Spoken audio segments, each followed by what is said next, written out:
한양에서 사흘길을 더 들어간 산골, 그곳에 권세가 최정성 대감의 저택이 자리하고 있었습니다. 기와지붕이 하늘을 찌를 듯 높고 행랑채만 해도 10칸은 좋게 되는 큰 집이었지요. 대문 앞에는 석수 한 쌍이 위엄 있게 서 있고 마당은 100명이 모여도 넉넉할 만큼 넓었습니다. 이른 가을 아침, 산안개가 천천히 거쳐가는 시간이었습니다. 멀리 산봉우리들이 하나씩 모습을 드러내고 마당의 감나무에서는 까치 한 마리가 제잘거렸습니다. 하지만 그 평화로운 풍경과는 달리 집 안에는 깊은 설움이 흐르고 있었습니다. 그 집 안채에 28배 한 여인이 홀로 앉아 있었습니다. 최정성 대감의 막내딸, 세상 사람들이 마님이라 부르는 그녀였습니다. 고운 얼굴에 가는 허리, 달처럼 둥근 이마와 버들가지 같은 눈썹, 하늘이 내린 미모를 타고났으나 그 눈빛에는 깊은 설움이 담겨 있었습니다. 마치 가을 연못에 떨어진 낙엽처럼 쓸쓸함이 온몸에 배어 있었습니다. 아이고, 이 팔자야. 도대체 언제까지 이렇게 살아야 한단 말이냐? 마님은 창가에 턱을 괴고 멀리 산을 바라보았습니다. 가을 단풍이 곱게 물들어 마치 비단 병풍을 두른 듯 아름다웠으나 그녀의 마음에는 봄이 오지 않았습니다. 아름다운 경치가 도리어 외로움만 더해줄 뿐이었습니다. 3번이나 서방을 잃었으니 어찌 마음이 편하겠습니까? 21살에 첫 혼례를 올렸을 때만 해도 마님은 세상 모든 행복을 다 얻은 것 같았습니다. 신랑은 인근 고을의 젊은 수령으로 얼굴도 준수하고 성품도 온화했습니다. 마님, 평생 행복하게 살아보시지요. 첫 번째 서방의 다정한 목소리가 아직도 귀에 생생했습니다. 하지만 그 행복은 석 달도 채가지 못했습니다. 그해 여름 갑자기 돌림병이 돌았습니다. 처음에는 열이 나고 기침을 하더니 사흘 만에 차갑게 식어버렸습니다. 마님, 힘내시옵소서. 하늘의 뜻이었을 것입니다. 사람들은 위로했지만 속으로는 수군거렸습니다. 저 신부가 팔자가 센 게 아닌가? 그러게 혼례 석 달 만에 남편이 죽다니. 그런 소문들이 마님의 귀에 들려올 때마다 가슴이 찢어지는 것 같았습니다. 자신 때문에 남편이 죽었다는 죄책감에 밤마다 눈물을 흘렸습니다. 2년 후 아버지의 권유로 2번째 혼례를 올렸습니다. 이번에는 한양의 부유한 상인이었습니다. 나이는 좀 있었지만 인품이 좋아 보였고 마님을 극진히 아껴주었습니다. 이번에야말로 행복하게 살 수 있겠구나. 마님도 새로운 희망을 품었습니다. 하지만 운명은 다시 한번 잔혹했습니다. 혼례 후 반년 어느 날 새벽에 남편이 갑자기 세상을 떠났습니다. 전날까지 멀쩡하던 사람이 하룻밤새에 차갑게 식어 있었으니 온 동네가 술렁했습니다. 저 여자가 정말 살인귀가 아닌가? 2번째 남편도 급사했다니 뭔가 이상하다. 이번에는 더욱 심한 소문이 돌았습니다. 마님이 독을 먹였다느니 귀신이 씌었다느니 하는 무서운 이야기까지 나돌았습니다. 마님은 집 밖으로 나갈 수도 없을 만큼 시달렸습니다. 정말 내가 남편들을 죽인 건가? 자책감과 두려움에 시달린 마님은 몇 년을 혼자 지냈습니다. 아버지도 딸의 재혼을 더 이상 권하지 않았습니다. 하지만 세월이 지나면서 주변의 압력이 다시 시작되었습니다. 딸아, 이제 그만 새 출발을 해야 하지 않겠느냐? 아버지, 저는 내가 계속 혼자 있으면 사람들이 더 이상한 소문을 만들 것이다. 결국 27살에 3번째 혼례를 올렸습니다. 상대는 인근 고을의 사또였습니다. 가문도 괜찮고 벼슬도 있어 보였지만 막상 혼례를 올리고 보니 문제가 많았습니다. 사또는 집에는 거의 들어오지 않았습니다. 날마다 기생집에서 술에 취해 살았으니 마님에게는 없는 것이나 다름없었지요. 가끔 집에 와도 술 냄새를 풀풀 풍기며 마님을 귀찮아했습니다. 마님은 팔자가 새서 가까이 하기 무섭소. 술에 취한 사또가 비아냥거렸습니다. 그런 말을 들을 때마다 마님의 가슴은 얼음처럼 차가워졌습니다. 결국 사또는 아예 기생집에서 살다시피 했습니다. 마님은 다시 혼자가 되었습니다. 남편은 살아있지만 과부나 다름없는 처지였습니다. 마님, 저녁 진지 드시겠습니까? 계집종 개순이가 조심스럽게 물었습니다. 20살의 통통한 몸집에 눈이 유독 컸던 개순이는 어려서부터 마님을 모셔왔습니다. 마님의 그늘진 얼굴을 살피며 걱정스러워했습니다. 밥맛이 나지 않는구나. 혼자 먹는 밥이 무슨 맛이겠느냐. 마님의 목소리에는 깊은 한숨이 섞여 있었습니다. 혼자 먹는 밥상, 혼자 보는 달빛, 혼자 맞는 새벽, 모든 것이 쓸쓸했습니다. 넓은 집이 도리어 감옥 같았습니다. 마님, 그렇게 상심하지 마시옵소서. 언젠가는 좋은 일이 있을 것입니다. 좋은 일이라, 내게 무슨 좋은 일이 있겠느냐? 개순이는 더 이상 무슨 말을 해야 할지 몰랐습니다. 마님의 처지가 너무 가여워서 가슴이 아팠습니다. 그러던 어느 날부터 마님의 성질이 점점 까칠해지기 시작했습니다. 혼자 있는 시간이 길어지면서 외로움이 독이 되어 마음을 갉아먹었습니다. 머슴들이 조금만 게을러도 호통을 쳤고 하인들이 실수라도 하면 매서운 꾸중을 퍼부었습니다. 이런 바보 같은 놈들아, 이렇게도 못하겠느냐? 마당을 쓰는 머슴이 낙엽을 깨끗이 치우지 못하자 마님이 소리를 질렀습니다. 마님, 죄송합니다. 다시 하겠습니다. 다시라니, 처음부터 제대로 하지 못하고서 무슨 다시냐? 정신이 없느냐? 죄송합니다. 머슴은 고개를 떨구고 다시 빗자루를 들었습니다. 하지만 마님의 화는 쉽게 가라앉지 않았습니다. 아이고, 답답해서 미치겠구나. 이런 놈들하고 어떻게 살라는 것이냐. 이런 일이 반복되자 하나둘 머슴들이 떠나기 시작했습니다. 먼저 늙은 박 영감이 떠났습니다. 마님, 소인은 이제 늙어서 마님의 성에 맞지 않는 것 같습니다. 다른 곳으로 가겠습니다. 그러려면 그렇게 해라. 늙어서 쓸모도 없는 것이. 박 영감의 눈에 서운한 빛이 스쳤지만 마님은 돌아서기만 했습니다. 이어 젊은 머슴서기도 다른 집으로 갔습니다. 마님, 소인도 가겠습니다. 더 이상 여기 있기 어렵습니다. 어렵다니 뭐가 어렵다는 것이냐? 마님께서 너무 무섭습니다. 서기의 솔직한 대답에 마님은 할 말을 잃었습니다. 화가 났지만 한편으로는 자신이 초라해졌습니다. 마지막에는 오래 모셨던 김총각까지 훌훌 털고 나가버렸습니다. 마님, 그동안 신세 많이 졌습니다.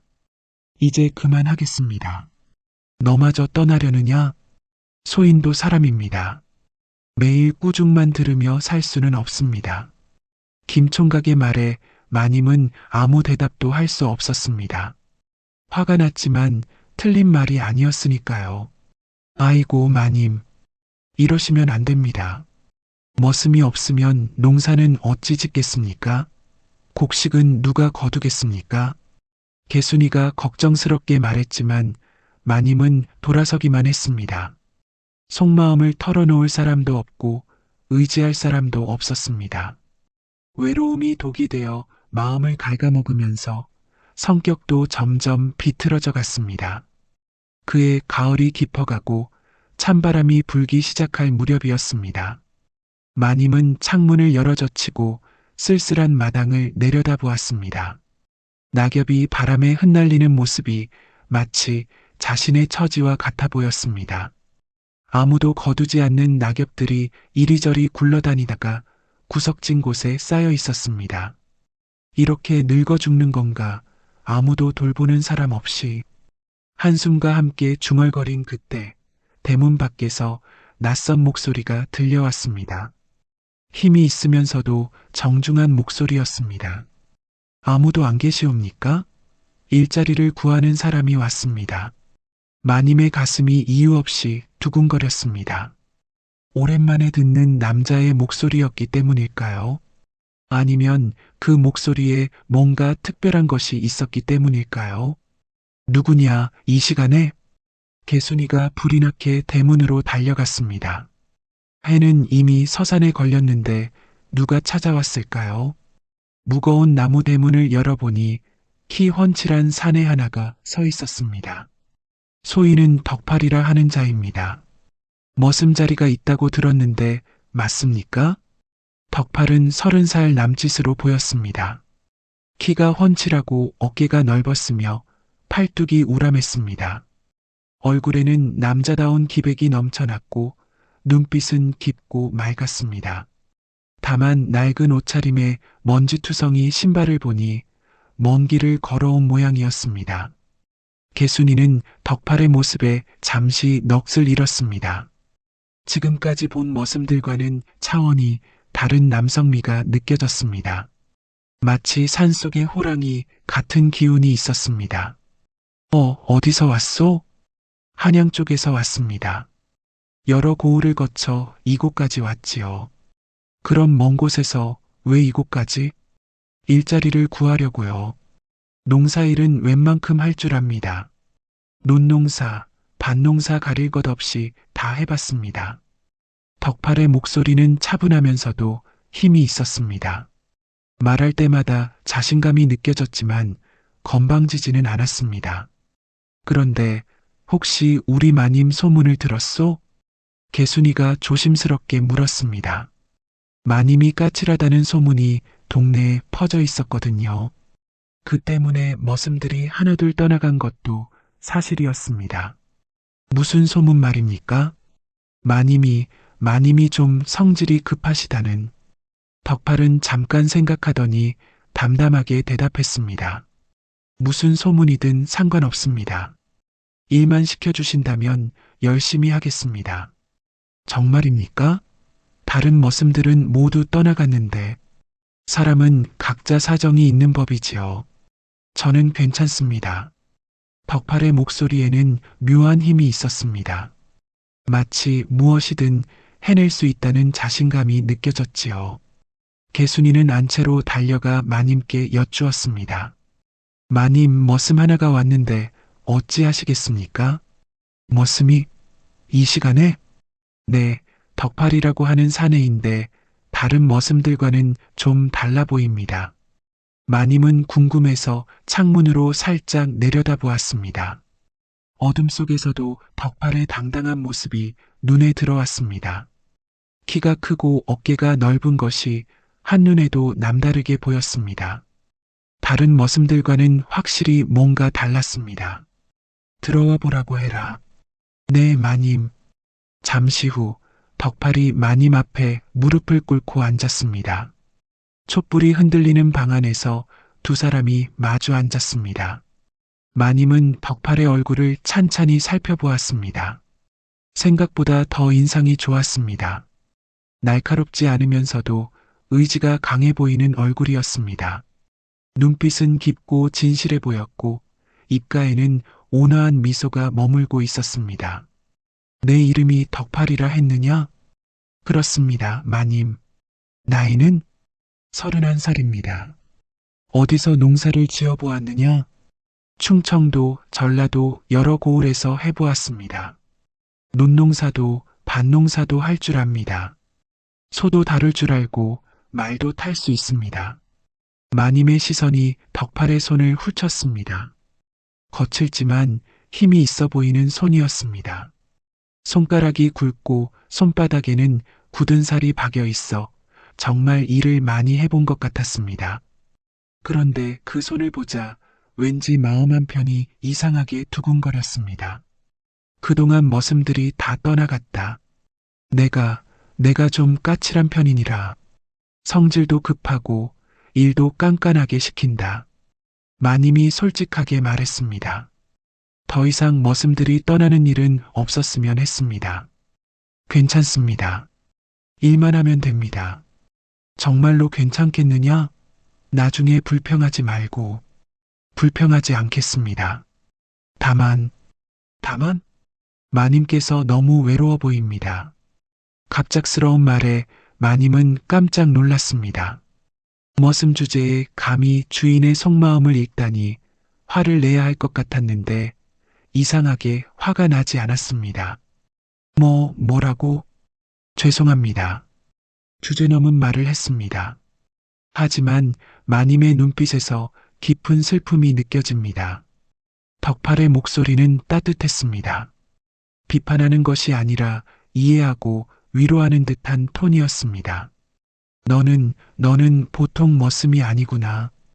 그저 사람의 마음을 조금 읽을 뿐입니다. 덕팔의 눈빛이 흔들리지 않았습니다. 마님은 그 눈빛을 보며 묘한 안정감을 느꼈습니다. 오랜만에 자신을 이해해주는 사람을 만난 기분이었습니다. 그동안 모든 사람들이 자신을 피하거나 두려워했는데 이 사내는 달랐습니다. 좋다. 그럼 내일부터 일해라. 개수나 행랑채에 자리를 마련해 주어라. 네, 마님. 덕팔이 일어나 절을 했습니다. 감사합니다, 마님. 열심히 하겠습니다. 그래라. 그날 밤 마님은 잠을 이루지 못했습니다. 왜인지 덕팔의 눈빛이 자꾸 떠올랐습니다. 다른 머슴들과는 뭔가 달랐습니다. 그 눈 속에는 비밀이 숨어 있는 것 같았습니다. 그리고 그가 외로워 보인다고 했던 말이 계속 마음에 걸렸습니다. 정말 나는 외로워 보이는구나. 스스로도 인정하고 싶지 않았던 감정이었습니다. 하지만 덕팔은 한눈에 알아보았습니다. 이상한 사내로구나. 보통 머슴 같지 않아. 중얼거리며 뒤척이던 마님은 새벽이 되어서야 겨우 잠들 수 있었습니다. 다음 날부터 덕팔은 부지런히 일했습니다. 논에서 나락을 베고 마당을 쓸고 장작을 패고 소를 먹이는 모든 일을 묵묵히 해냈습니다. 혼자서 두세 사람 몫을 해내니 마님도 놀라지 않을 수 없었습니다. 저 사내 정말 예사롭지 않구나. 마님은 창문으로 일하는 덕팔을 지켜보았습니다. 구슬땀을 흘리며 일하는 모습이 어찌나 보기 좋던지 자기도 모르게 계속 바라보게 되었습니다. 덕팔은 일할 때 불평이 없었습니다. 다른 머슴들은 조금만 힘들어도 한숨을 쉬거나 투덜거렸는데 덕팔은 달랐습니다. 묵묵히 자신의 몫을 다했습니다. 개수나 덕팔에게 점심을 챙겨주어라. 네, 마님. 개순이도 덕팔이 마음에 들었습니다. 성실하고 예의 바른 데다 자신에게도 친절했습니다. 덕팔씨, 점심 드세요. 고맙습니다. 개순 아씨. 아씨라니요. 그냥 개순이라고 하세요. 그러면 개순이 말대로 하겠소. 덕팔의 말투에서는 따뜻함이 느껴졌습니다. 머슴이지만 품격이 있었습니다. 그러던 어느 날 덕팔이 무거운 쌀가마를 들어 창고로 나르는 것을 보았습니다. 다른 사람 둘이 들어야 할 무게를 혼자서 거뜬히 들어 올렸습니다. 그때 햇빛에 드러난 덕팔의 팔뚝과 어깨선을 본 마님의 가슴이 이상하게 뛰기 시작했습니다. 옷 밖으로 드러난 목선과 팔뚝의 근육, 그리고 일할 때의 남성스러운 모습이 한 폭의 그림 같았습니다. 마님은 자신도 모르게 숨을 죽이고 바라보았습니다. 아니야, 이럴 수가.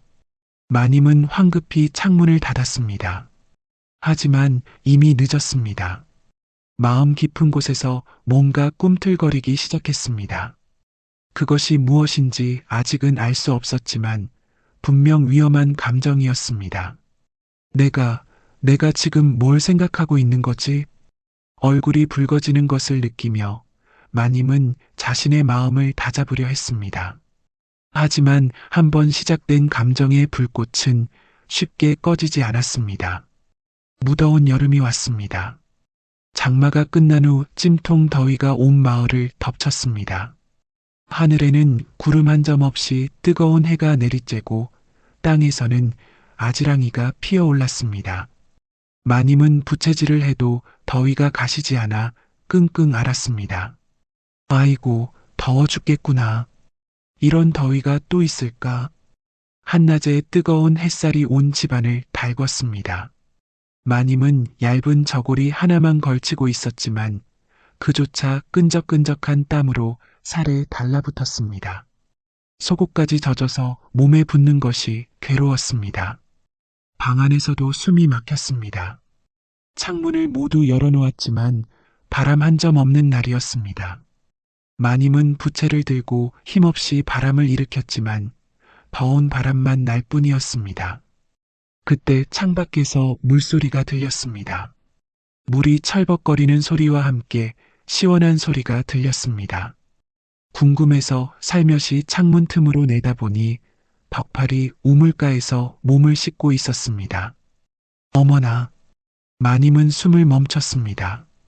상의를 벗은 덕팔의 등과 어깨가 한낮 햇살에 빛나고 있었습니다. 넓은 어깨, 탄탄한 가슴, 팔뚝의 근육이 물방울과 함께 햇빛에 반짝였습니다. 지금까지 본 어떤 남자보다 남성다운 몸이었습니다. 물을 끼얹을 때마다 근육이 움직이는 모습이 보였습니다. 등 근육이 물결치듯 움직이고 어깨와 팔뚝의 선이 조각상처럼 아름다웠습니다. 검게 그을린 피부에 맺힌 물방울들이 보석처럼 반짝였습니다. 차가운 우물물을 머리에 끼얹는 덕팔의 모습에서 마님의 눈을 뗄 수가 없었습니다. 그가 고개를 뒤로 젖히며 물을 털어내는 모습, 목선이 드러나는 모습에서 가슴 깊은 곳에서 뜨거운 무언가가 치솟아 올랐습니다. 오래도록 잊고 살았던 여자로서의 욕망이 되살아난 것입니다. 안 되지, 안 돼요. 마님은 창문을 닫으려 했지만 손이 말을 듣지 않았습니다. 계속 덕팔을 바라보고 있는 자신을 발견하고 깜짝 놀랐습니다. 가슴이 두근거리고 입이 바짝 말랐습니다. 덕팔이 우통을 다시 입는 모습까지 보고 나서야 마님은 황급히 창문에서 물러섰습니다. 온몸이 화끈거리고 손바닥에는 땀이 맺혔습니다. 내가 뭘 하고 있는 거지?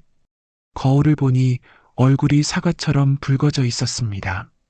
마음이 이렇게 뛰어본 것이 언제적인지 기억도 나지 않았습니다. 그날 밤 마님은 잠을 이루지 못했습니다. 덕팔의 모습이 자꾸 떠올랐습니다. 넓은 어깨, 탄탄한 가슴, 그리고 그 깊은 눈빛, 눈을 감으면 더욱 선명해졌습니다. 미쳤나? 내가 미쳤나? 이불을 뒤집어 쓰고 뒤척였지만 마음의 불은 쉽게 꺼지지 않았습니다. 온몸이 화끈거리고 잠이 오지 않았습니다. 다음 날도 그 다음 날도 마찬가지였습니다. 덕팔이 일하는 모습을 보면 가슴이 두근거렸고 그의 목소리를 들으면 온몸에 전율이 흘렀습니다. 밥을 먹을 때도 식욕이 없었고 밤에는 잠을 이룰 수 없었습니다. 마님, 많이 편찮아 보이십니다. 어디 아프십니까? 개순이가 걱정스럽게 물었습니다. 마님의 얼굴이 자꾸 붉어졌다, 하얘졌다 하는 것이 이상했습니다. 아니다, 괜찮다. 하지만 밤에 뒤척이시는 소리가 들리는데 말하지 말라고 했잖느냐? 마님이 갑자기 화를 내자 개순이는 놀라서 물러섰습니다. 마님 스스로도 자신의 변화를 어찌할 바를 몰랐습니다. 어느 날 저녁 참을 수 없게 된 마님이 행랑채로 향했습니다. 덕팔이 홀로 앉아 저녁을 먹고 있었습니다. 촛불 아래서 밥을 먹는 모습도 남다르게 보였습니다. 덕팔아, 마님? 이 밤중에 무슨 일이십니까? 덕팔이 황급히 일어서며 인사했습니다. 마님의 목소리가 떨리고 있었습니다. 가슴이 너무 뛰어서 말을 제대로 할 수가 없었습니다. 나는, 마님 괜찮으십니까? 얼굴이 많이 붉으신데. 덕팔이 걱정스러운 표정으로 다가왔습니다. 그 순간 마님은 덕팔의 남성적인 향기를 맡았습니다. 일하느라 흘린 땀 냄새가 아니라 그 자신만의 독특한 향기였습니다. 덕팔아, 네, 마님. 나는 너무 외롭다. 마님, 이 넓은 집에 혼자 있으니 미칠 것 같다. 아무도 나를 이해해주지 않고 아무도 나를 사랑해주지 않아. 마님의 눈에서 눈물이 흘러내렸습니다. 그동안 쌓인 외로움이 한꺼번에 터져 나왔습니다. 마님, 울지 마십시오. 덕팔이 다가와서 마님의 어깨를 가만히 두드려 주었습니다. 그 따뜻한 손길에 마님의 마음이 더욱 흔들렸습니다. 덕팔아, 나는 너를. 마님? 안아줄 수 없겠느냐? 충격적인 고백이었습니다. 마님 스스로도 놀란 표정을 지었습니다. 하지만 이미 늦었습니다. 마음속 깊이 숨겨두었던 욕망이 터져나온 것입니다. 덕팔의 눈빛이 요동쳤습니다. 잠시 망설이던 그가 천천히 마님에게 다가왔습니다. 마님, 정말입니까? 정말이다. 나는 너 없이는 살 수 없을 것 같다. 하지만 저는 머슴이고 마님은 그런 건 상관없다. 나는 지금 한 여자일 뿐이다. 마님이 덕팔의 손을 잡았습니다. 거친 손이었지만 따뜻했습니다. 그날 밤 금지된 선을 넘었습니다. 마님과 머슴이라는 신분의 벽을 뛰어넘어 한 남자와 한 여자로서 서로를 안았습니다. 마님은 덕팔의 품에 안겨 오랜만에 여자로서의 행복을 느꼈습니다. 강한 팔에 안긴 안정감, 따뜻한 체온, 그리고 자신을 바라보는 덕팔의 눈빛이 모든 것을 잊게 해주었습니다. 하지만 동시에 수치심도 밀려왔습니다. 내가 무슨 짓을 한 거지, 머슴과. 하지만 후회보다는 달콤함이 더 컸습니다. 오래도록 메마른 마음에 단비가 내린 기분이었습니다. 이런 행복이 세상에 있다는 것을 다시 알게 되었습니다. 마님, 걱정하지 마십시오. 제가 평생 지켜드리겠습니다. 정말이냐? 목숨을 걸고 맹세합니다. 덕팔의 따뜻한 목소리에 마님은 더욱 그에게 의지하게 되었습니다. 이렇게 두 사람의 위험하지만 아름다운 사랑이 시작되었습니다. 그로부터 한 달이 지났습니다. 마님과 덕팔의 관계는 더욱 깊어졌습니다. 낮에는 주인과 머슴으로, 밤에는 연인으로 살았습니다. 두 사람은 조심스럽게 사랑을 키워나갔습니다. 마님의 표정이 한결 밝아졌습니다. 오래간만에 웃음꽃이 피었고 하인들을 대하는 태도도 부드러워졌습니다. 짜증을 내는 일도 줄어들고 가끔은 콧노래까지 흥얼거렸습니다. 마님, 요즘 많이 좋아 보이십니다. 개순이가 반가운 마음으로 말했습니다. 그러냐? 하하, 날씨가 좋아서 그런가 보구나. 날씨가 좋기도 하지만 마님께서 예전보다 많이 편안해 보이십니다. 개순이는 마님의 변화를 이상하게 여겼지만 좋은 변화니까 그냥 넘어갔습니다. 예전처럼 화를 내거나 짜증을 부리지 않으니 오히려 고마웠습니다.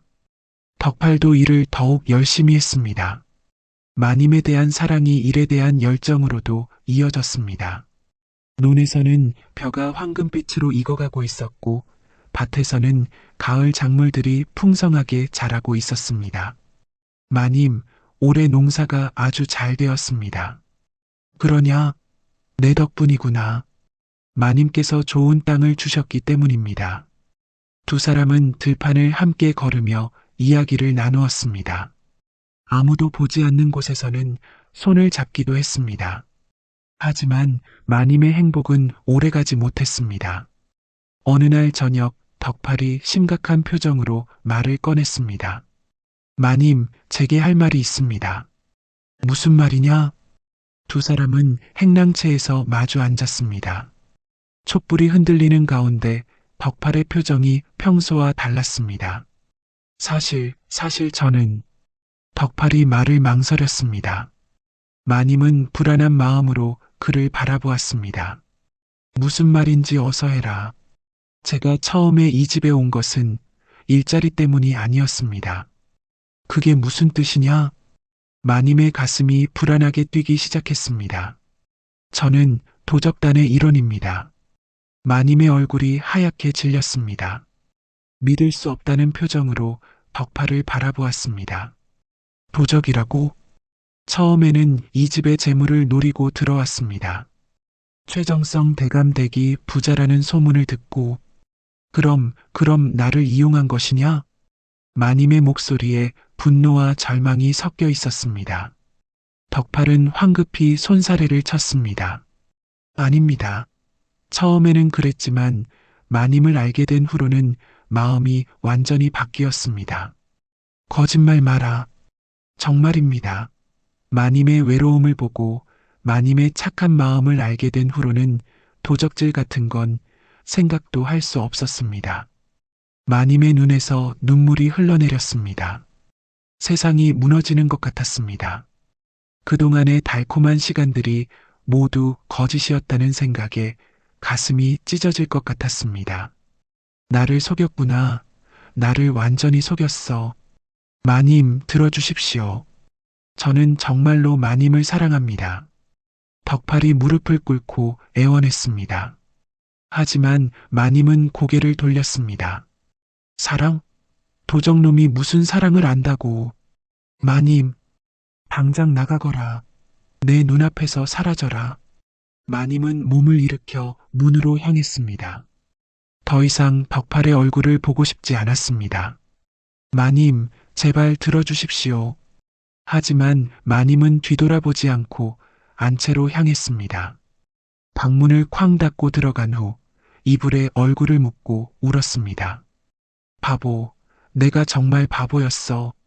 배신감과 분노, 그리고 여전히 남아있는 사랑 때문에 마음이 찢어질 것 같았습니다. 왜 하필 자신을 속인 것일까요? 왜 진실을 말하지 않았을까요? 덕팔은 문 밖에서 한참을 기다렸지만 마님은 나오지 않았습니다.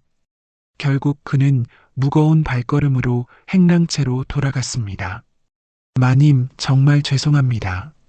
하지만 지금의 제 마음은 진실입니다. 그날 밤 두 사람 모두 잠을 이루지 못했습니다. 마님은 덕팔을 원망했지만 동시에 그리워했습니다. 덕팔은 마님에게 진실을 말한 것을 후회했지만 거짓으로 사랑을 이어갈 수는 없었습니다. 며칠 동안 두 사람은 서로를 피했습니다. 마님은 안채에만 머물렀고 덕팔은 일에만 매달렸습니다. 개순이는 두 사람 사이에 무슨 일이 있었는지 궁금했지만 감히 묻지 못했습니다. 마님, 밥을 드셔야죠. 밥맛이 나지 않는다. 하지만 이러시면 몸이 상합니다. 마님은 며칠 동안 제대로 먹지도 못했습니다. 덕팔에 대한 그리움과 원망이 교차하면서 마음의 평정을 잃었습니다. 며칠 후 마님은 덕팔을 다시 불렀습니다. 덕팔아, 와서 앉아라. 마님. 덕팔의 얼굴에는 죄책감과 간절함이 뒤섞여 있었습니다. 내 말이 정말이냐? 나를 진심으로 사랑한다는 것이? 그렇습니다. 목숨을 걸고 맹세합니다. 처음에는 정말 나를 속이려 했고 죄송합니다. 하지만 마님을 알게 된 후로는 완전히 달라졌습니다. 마님은 한참을 덕팔의 눈을 바라보았습니다. 그 눈에서 거짓을 찾으려 했지만 오직 진실만이 보였습니다. 나도 너를 사랑한다. 마님. 하지만 도적단은 어찌할 것이냐? 떠나겠습니다. 마님만 있으면 아무것도 필요 없습니다. 정말로? 정말입니다. 도적 생활은 이제 끝입니다. 그렇게 두 사람은 다시 사랑을 확인했습니다. 하지만 이미 불안의 씨앗이 뿌려진 후였습니다. 덕팔의 과거는 언제든 두 사람을 위험에 빠뜨릴 수 있었습니다. 마님과 덕팔의 관계가 깊어질수록 계집종 개순이의 질투는 더욱 커져갔습니다. 개순이는 어려서부터 마님을 모셨기에 마님에 대한 애정이 남다른 데가 있었습니다. 마님이 외로워할 때는 곁에서 위로해주고 화날 때는 함께 분노했습니다. 그런데 이제 마님의 모든 관심이 덕팔에게 쏠려 있었습니다. 마님이 저 머슴놈 때문에 완전히 변하셨어. 개순이는 밤마다 이를 갈았습니다. 예전에는 자신에게만 의지하던 마님이 이제는 덕팔만 바라보고 있었습니다. 마님의 웃음소리, 행복한 표정, 모든 것이 덕팔 때문이었습니다. 나는 평생 마님을 모셨는데 저놈은 고작 몇 달 있었을 뿐인데 질투는 독처럼 개순이의 마음을 갉아먹었습니다. 마님이 행복해하는 모습을 보면 기뻐해야 할 텐데 오히려 화가 났습니다. 어느 날 밤 개순이는 마님이 행랑채에서 나오는 것을 목격했습니다. 달빛 아래 두 사람이 서로를 바라보는 모습, 손을 잡고 이야기하는 모습에서 개순이는 그들의 관계를 확실히 알 수 있었습니다. 역시 그랬구나. 개순이의 가슴 속에서 분노가 치밀어 올랐습니다. 마님이 신분도 낮은 머슴과 그런 관계를 맺다니 도저히 참을 수 없었습니다. 이런 일이 알려지면 마님께서 큰일 나실 텐데. 하지만 개순이의 마음 속에는 마님을 걱정하는 마음보다 질투심이 더 컸습니다. 질투에 눈이 먼 개순이는 그 길로 사또를 찾아갔습니다.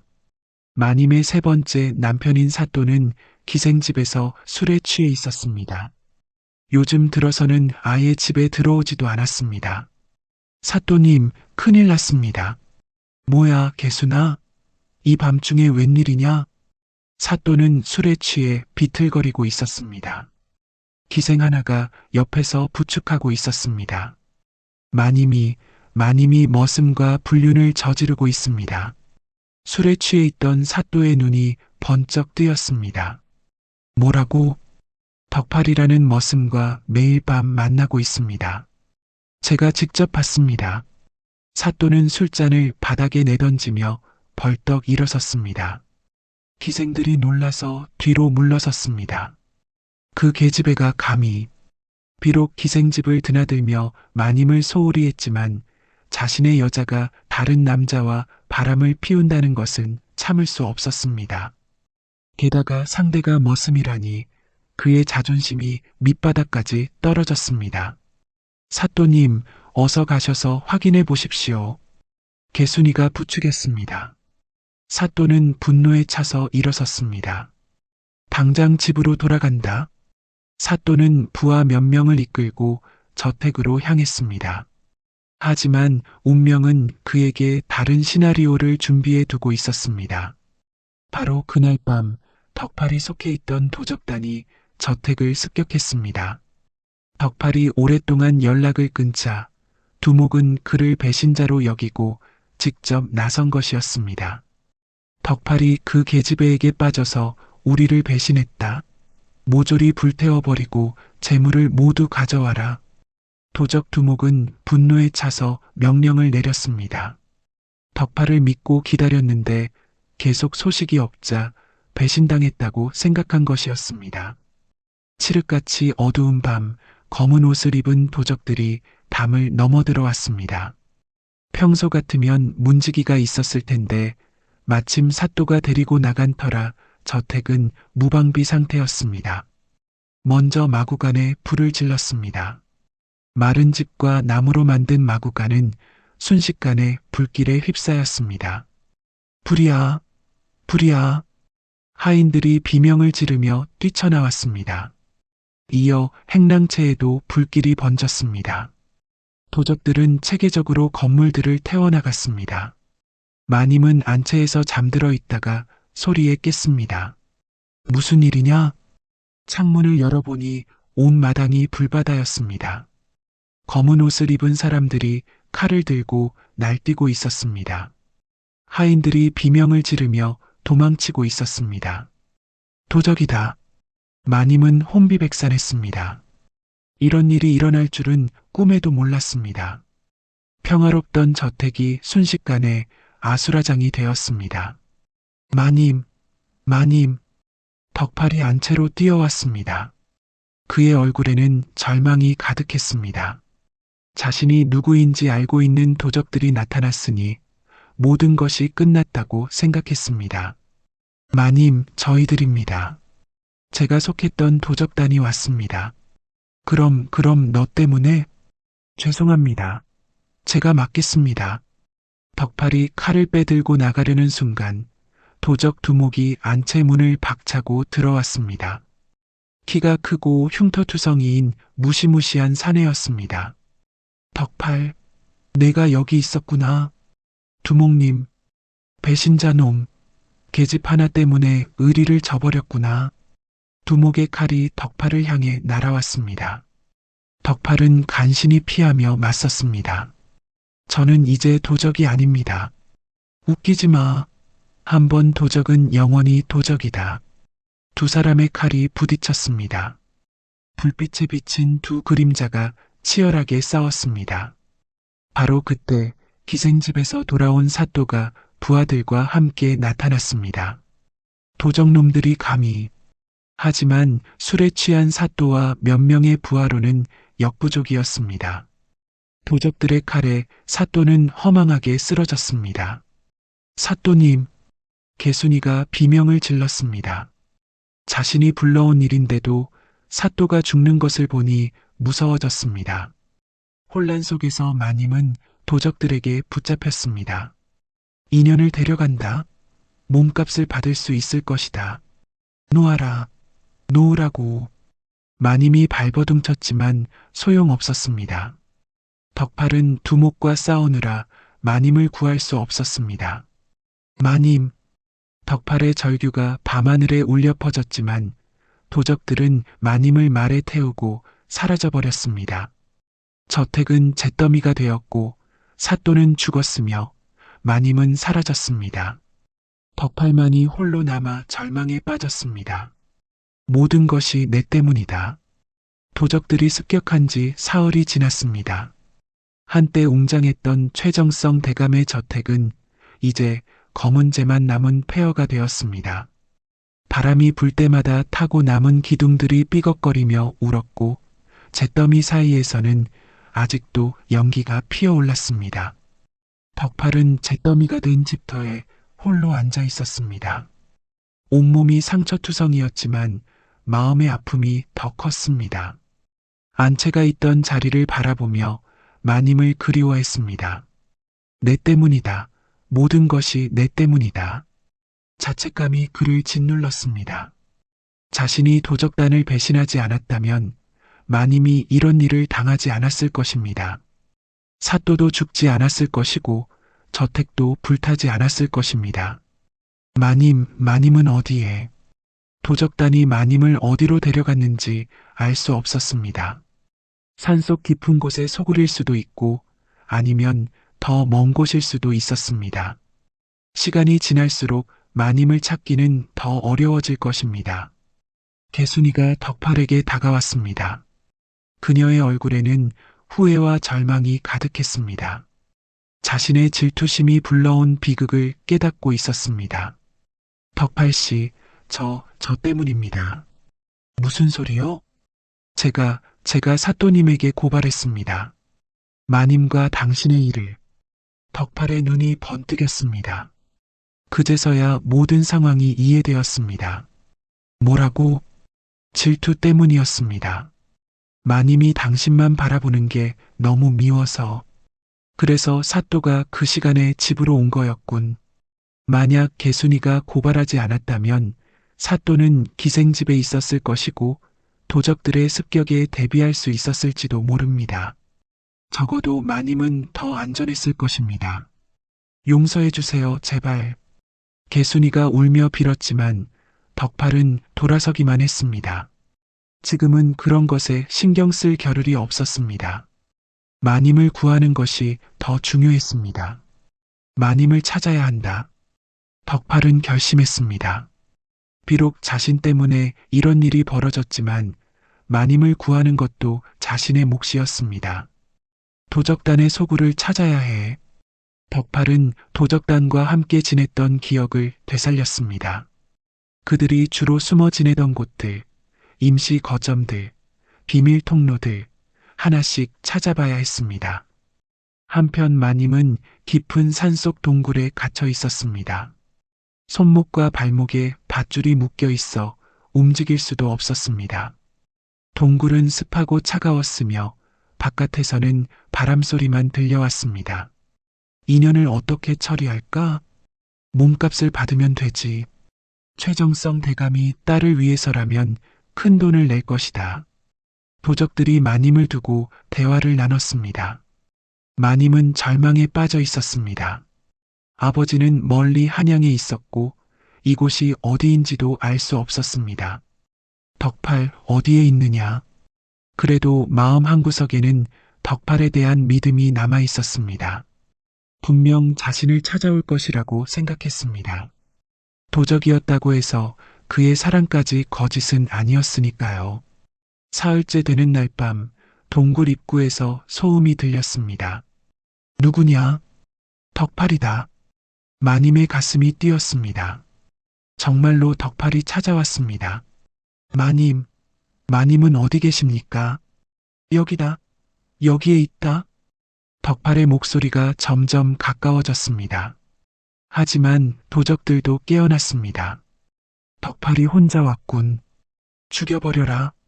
배신자를 그냥 둘 수는 없다. 치열한 싸움이 시작되었습니다. 덕팔은 혼자서 대여섯 명의 도적과 맞서야 했습니다. 칼이 부딪히는 소리, 신음소리가 동굴에 울려 퍼졌습니다. 마님을 놓아라. 웃기지 마. 내가 우리를 배신했으니 대가를 치러야지. 덕팔은 온몸에 상처를 입으면서도 계속 싸웠습니다. 마님을 구해야 한다는 일념뿐이었습니다. 피가 흐르고 숨이 가빠와도 멈추지 않았습니다. 덕팔, 위험해. 마님이 소리쳤습니다. 한 도적이 뒤에서 칼을 들고 달려들고 있었습니다.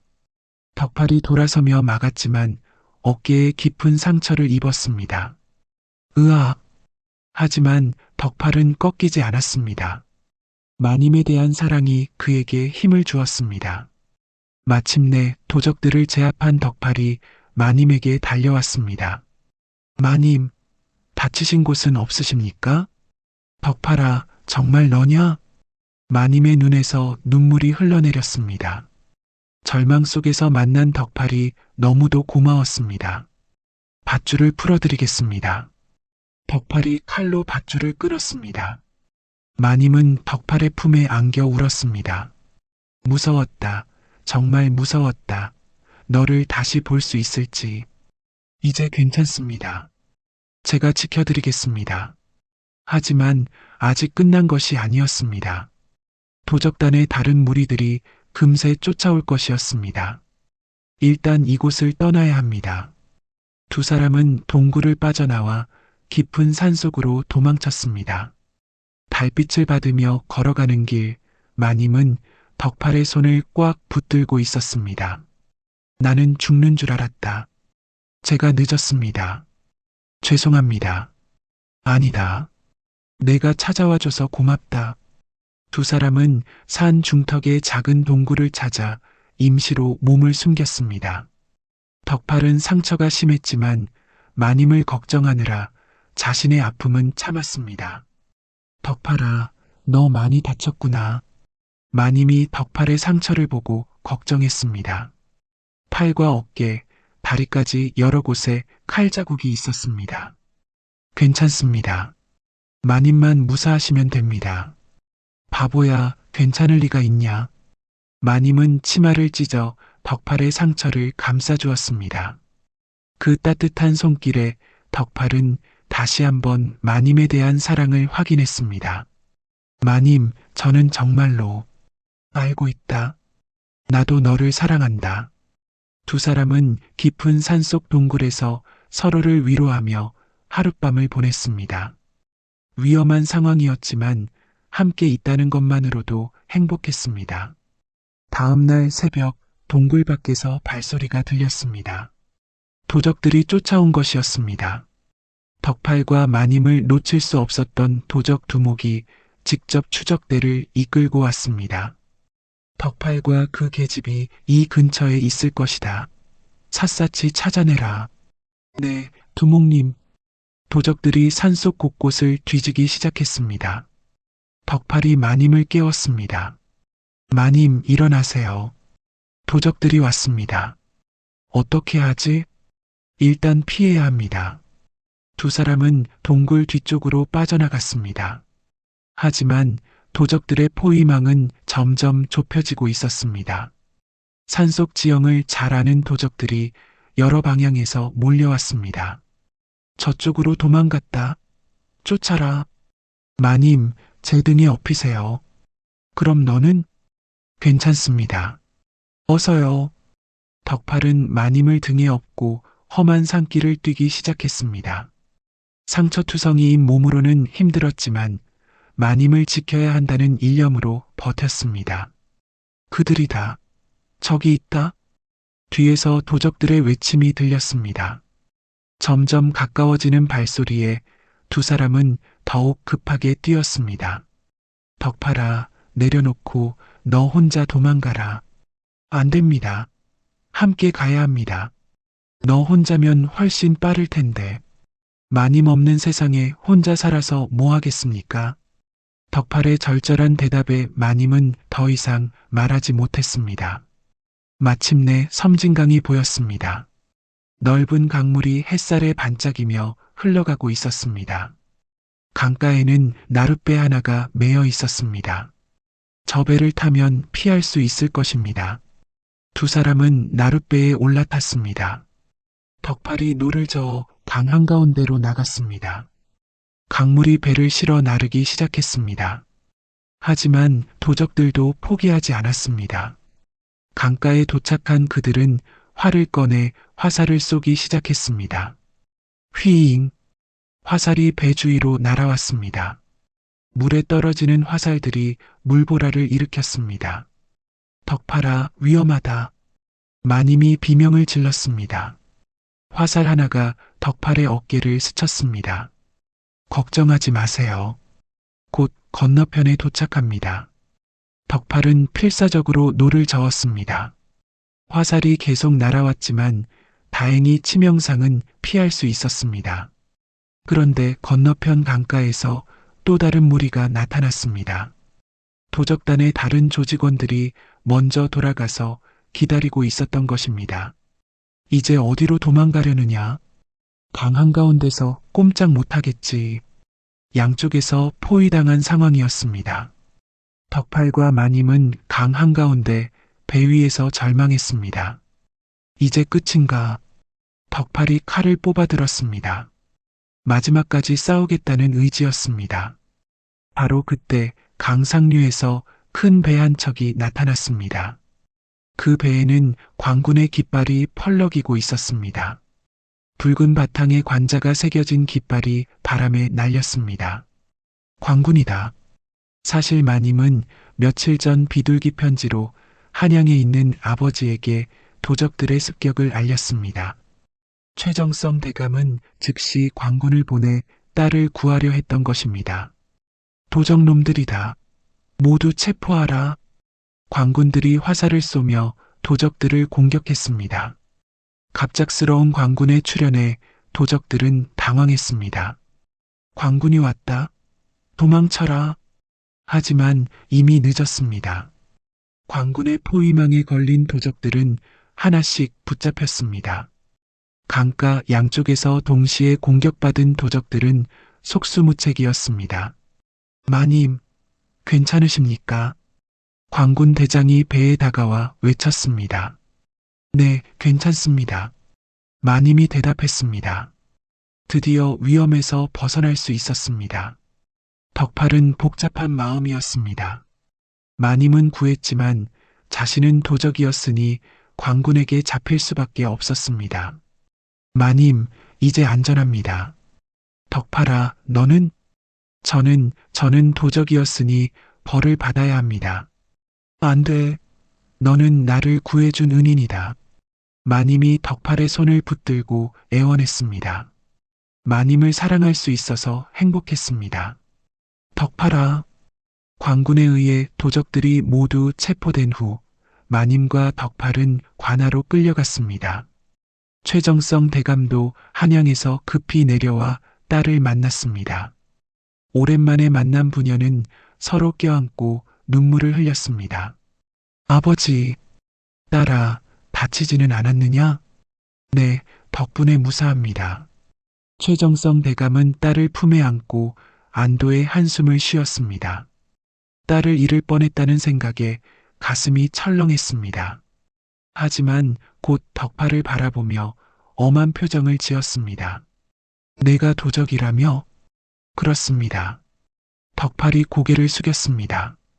모든 것을 포기한 듯한 표정이었습니다. 하지만 내 딸을 구해준 것도 사실이다. 딸아, 정말로 이 사내를 사랑하느냐? 마님이 얼굴을 붉히며 대답했습니다. 네, 아버지. 진심으로 사랑합니다. 세 번째 남편도 잃었는데 또다시 덕팔은 다릅니다. 진짜 사랑입니다. 최정성 대감은 한참을 생각했습니다. 딸이 세 번이나 남편을 잃고 고생하는 것을 보면서 마음이 아팠습니다. 이번에는 정말로 딸이 행복했으면 했습니다. 원래라면 도적죄로 중벌에 처해야 하지만 덕팔이 긴장하며 대감을 바라보았습니다. 내 딸을 구한 공로와 진심으로 괘씸한 점을 고려하여 용서해 주겠다. 대감님, 대신 조건이 있다. 평생 내 딸만을 사랑하고 보호하겠다고 맹세해라. 덕팔이 무릎을 꿇고 맹세했습니다. 목숨을 바쳐 마님을 사랑하고 보호하겠습니다. 좋다. 그럼 정식으로 혼례를 올려라. 마님의 얼굴에 환한 웃음이 피었습니다. 덕팔도 믿을 수 없다는 표정으로 대감을 바라보았습니다. 정말입니까? 내 딸이 행복하다면 신분 따위는 상관없다. 다만 앞으로는 진짜 농부로 살아야 한다. 감사합니다. 열심히 농사 지으며 살겠습니다. 한편 배신으로 모든 일을 벌인 개순이는 가장 비참한 최후를 맞았습니다. 사또의 죽음에 대한 책임을 지고 유배를 떠났으며 그 후로는 소식을 알 수 없게 되었습니다. 질투심이 불러온 비극적 결말이었습니다. 도적들은 모두 잡혀 처벌받았고 불탄 저택은 새로 지어졌습니다.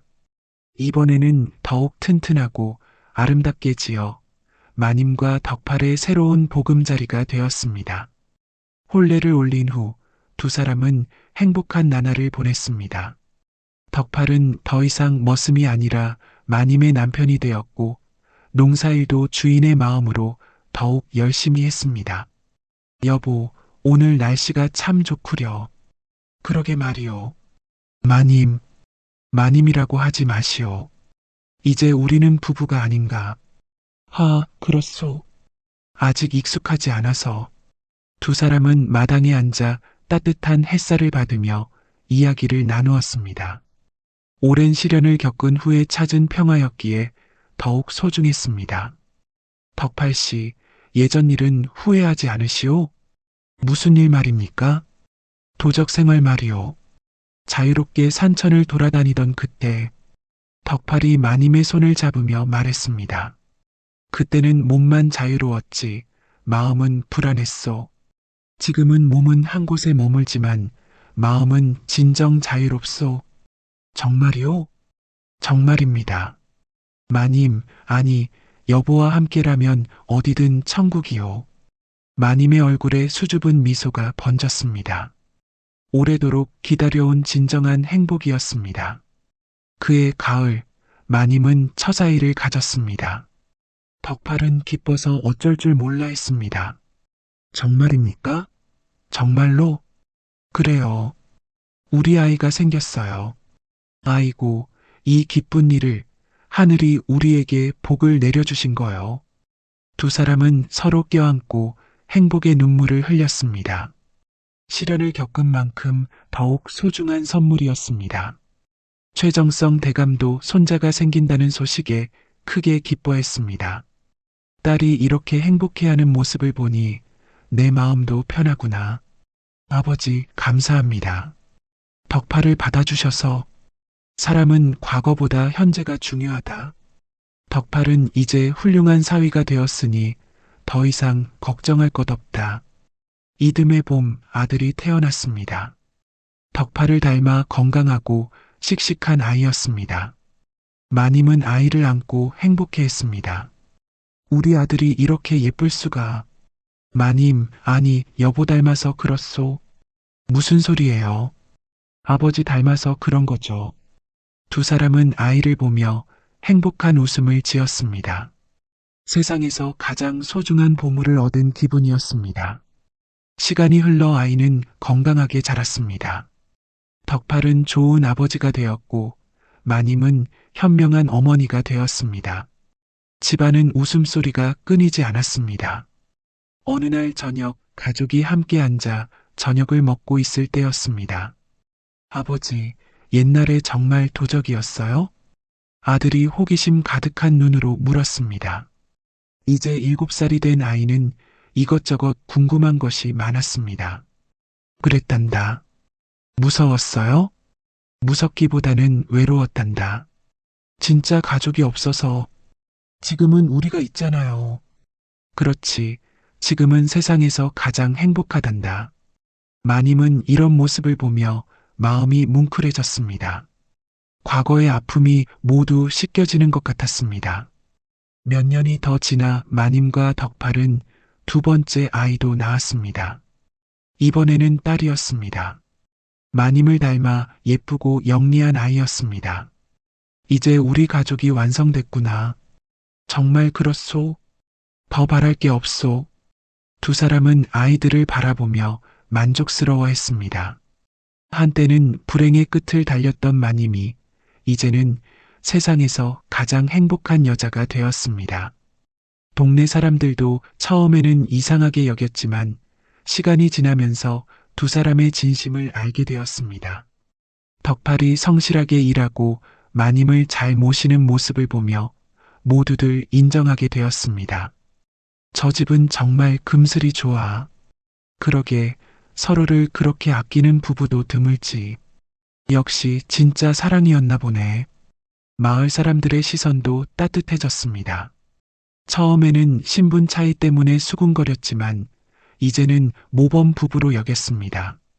최정성 대감도 사위와 손자 손녀들을 무척 아꼈습니다.